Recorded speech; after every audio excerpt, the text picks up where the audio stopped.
नमस्कार दोस्तों, स्वागत है हमारे चैनल बैंक बडी इंडिया में।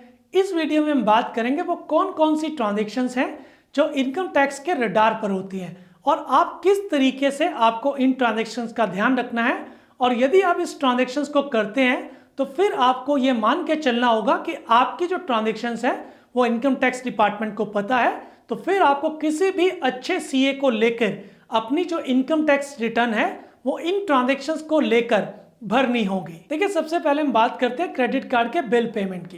देखिए, यदि आप क्रेडिट कार्ड का जो बिल पेमेंट है 1 लाख या उससे ज़्यादा कैश में पे कर रहे हैं या एक फाइनेंशियल ईयर में 10 लाख रुपए से ज़्यादा क्रेडिट कार्ड का बिल पे करें, चाहे किसी भी माध्यम से हो, चाहे वो बैंक ट्रांसफ़र हो, आरटीजीएस, एनईएफटी, आईएमपीएस, यूपीआई, किसी भी माध्यम से हो, तो वो जो है आपकी डिटेल इनकम टैक्स डिपार्टमेंट के साथ शेयर की जाती है।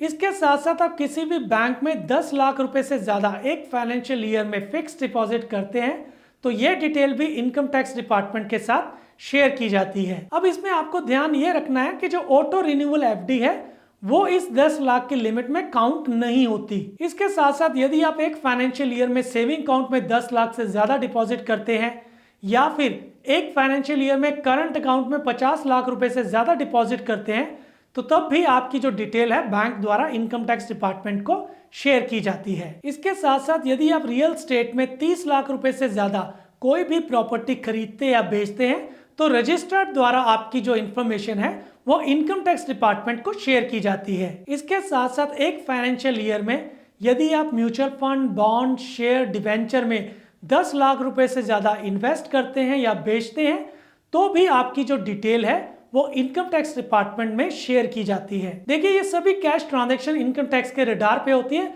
यदि आप कोई भी ट्रांजैक्शंस करते हैं तो ये समझिए कि आपकी इंफॉर्मेशन इनकम टैक्स के पास है। अब पास्ट में यदि आपने कोई भी ऐसी ट्रांजैक्शंस की है तो आपको घबराने की जरूरत नहीं है। आपको सीए से मिलकर इन ट्रांजैक्शंस के अकॉर्डिंगली अपनी इनकम टैक्स रिटर्न फाइल करनी है। और यदि आपने इनकम टैक्स रिटर्न फाइल नहीं की और आपको इनकम टैक्स डिपार्टमेंट का नोटिस आ गया तो भी घबराने की जरूरत नहीं है।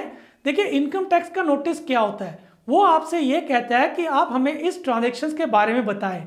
तो आपको करना क्या है, आप किसी भी चार्टर्ड अकाउंटेंट को मिलिए और उन ट्रांजैक्शंस के accordingly income tax return file कीजिए और उस इनकम टैक्स नोटिस का जवाब दीजिए। तो दोस्तों, इस वीडियो में हमने बात की कि वो कौन कौन सी ट्रांजैक्शंस हैं जो इनकम टैक्स के रडार पे रहती है और यदि आपको कभी इनकम टैक्स का नोटिस आ भी जाए तो आपको क्या करना चाहिए। इस वीडियो में बस इतना ही। ये वीडियो आपको कैसा लगा? यदि अच्छा लगा है तो हमारे चैनल को सब्सक्राइब करें।